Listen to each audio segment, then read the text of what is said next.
So in that last video, I thought I was going to be able to cover all of this content for display in one video.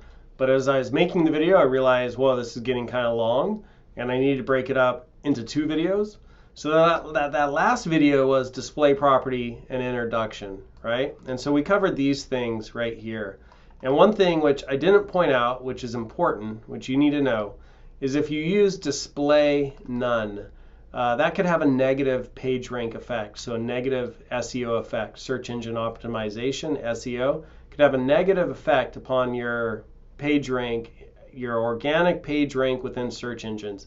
And the reason search engines frown upon DisplayNone is because it's a little bit of trickery to put, like, on your HTML page some content, like here's this content, this page is about this thing, we have this content here, but then over in CSS to say, hey, display none, don't show that, right? Because then the user doesn't actually see it, even though it's over on your HTML page.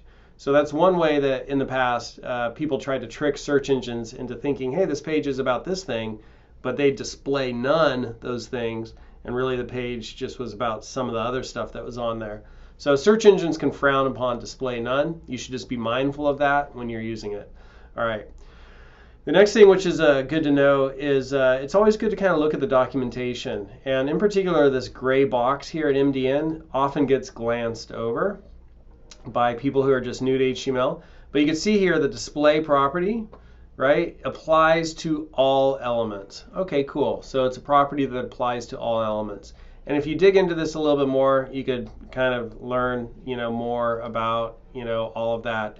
But basically, it's just the main thing you want to take away is a lot of elements by default are either inline or block, right? So inline or block. So that's what you want to take away. All right, so the next thing we're going to take a look at is we're going to explore how do we actually use the display property. And the first thing I want to do to explore that is look at that display page we saw in the last video and just kind of look at what's going on there. So we have a div here, and then we have another div, and then we have a paragraph, and inside the paragraph we have an anchor, and then we have a paragraph, and inside that paragraph we have an anchor, and there's a span inside this paragraph. And when we look at this page as it's rendered in the browser, this is how that comes out, right? So here's a div, here's a paragraph, which is also a block level element. And if we go to the block level element list, we'll see here paragraph is a block level element list. So there we have a paragraph, and then the span is an inline element. So I just sort of want to take a moment and just explore the HTML behind that. And then the CSS behind that page, we had a border, we had padding, we had margin, right? So border was applied to the paragraphs and the divs, and also header, footer, article, section, aside, H1, which is not on that page. So I'm going to take all that out and then refresh this, and the page is exactly the same. Whoops, refresh the wrong one. There we go. And then we also had the span, which just was color red. And so I put here display block and display inline, because these are by default display block. So we don't need to specify that, right? They're already display block, and this one's already display inline. I could take these comments out, and this page will not change at all, because I'm just resetting the default property to the same property. Right? So that's just a reminder that those are display block and that's display inline. So let's explore what happens when we start changing some of the different properties. So here's another example of display block. We have, let me just split that there. We have 4 divs, and everything will have a border of 1 pix dash blue, right? So everything will have that border. Every div will be height 50, width 100, and the divs will have a border of 2 pix solid black with a border radius of 50 pixels, so some rounding to them. Divs are automatically display block, so that's just a reminder, we don't need to set it. If we set that, we'd just be resetting the default property to the same thing, and then we gave them different background colors. So when we look at these divs are going to each be on their own line, and normally they would take up as much space as possible, but I've said, hey, the width should only be, right, 100 pixels. If I took that out, now these will take up as much space as possible. That's kind of cool. I kind of like that.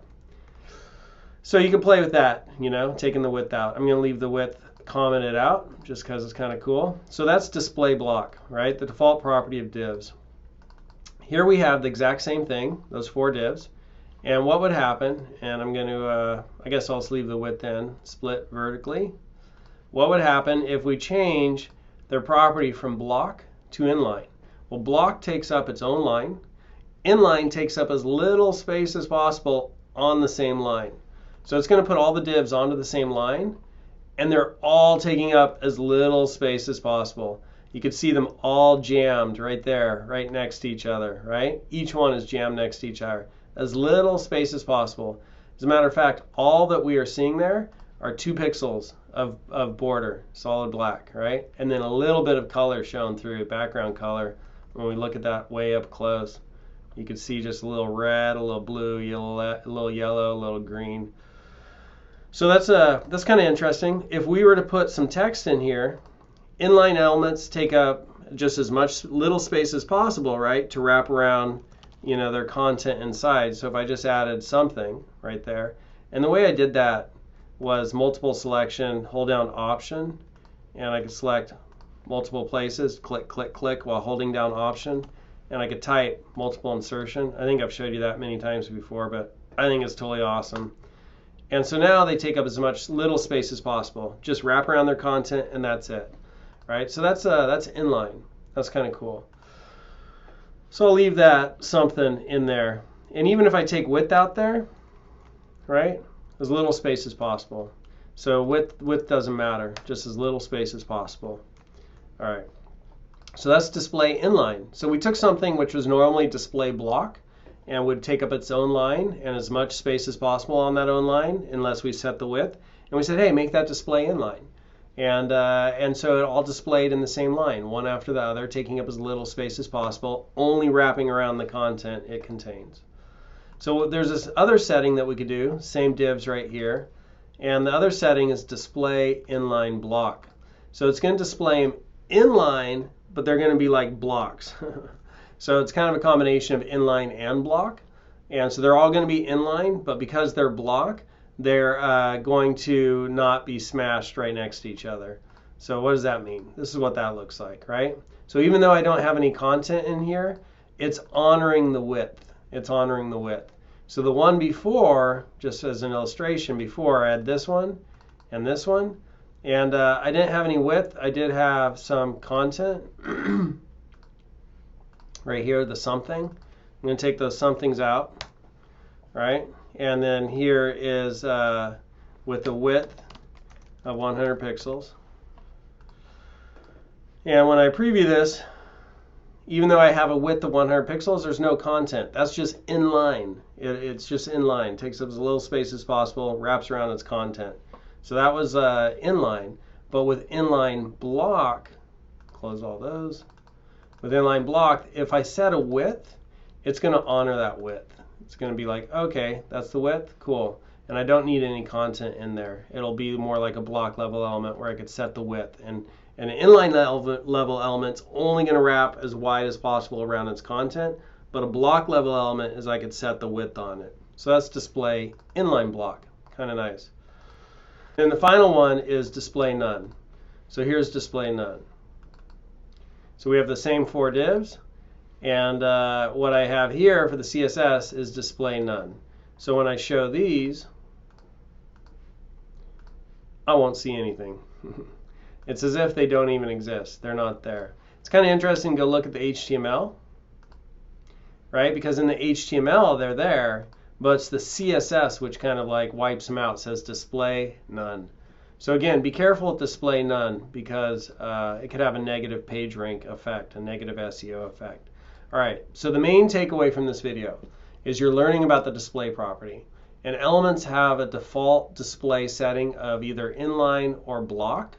And then we could change the display property and we could set it to inline, we could set it to block, we could set it to inline block, or we could set it to none. So we could set it to any of those 4 settings. And there's more settings, but those are the primary ones we work with. And we'll see how to use display flex in a coming video, a coming section. But that's the display property, and those are the different things we do with the display property. So we're going to see how do we use the display property to do some cool things with layout in the next videos.